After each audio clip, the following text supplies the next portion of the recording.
Magandang araw sa inyong lahat at welcome sa aking channel. Usong-uso nga ang hiwalayan ngayon. At sabi nga, sina Coco Martin at Jula Montes ang talagang makoconsider mong couple goals at inspirasyon. Yung mga nakikita naman sa social media, sa kung ano ang mga nangyayari sa amin, 1% lang talaga yon sa totoong nangyayari. Hindi naman talaga namin na isi-share. Hindi naman kami perpektong couple, pero isa lang ang bagay na sinisigurado namin, na we always tried, sabi ni Coco.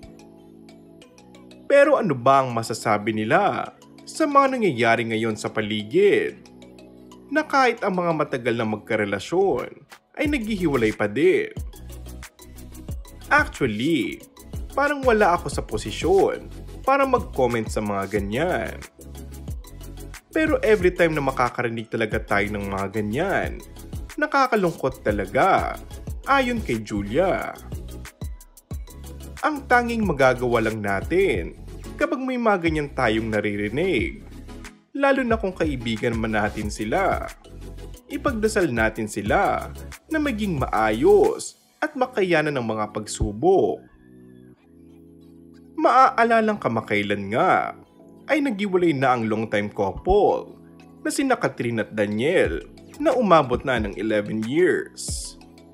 Maging ang aktres at kapuso aktor na sina Kim Chiu at Sean Lim na 12 years tumagal ay kinumpirmang hiwalay na din. And that's all for our today's video.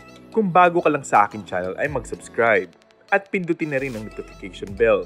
Maraming salamat!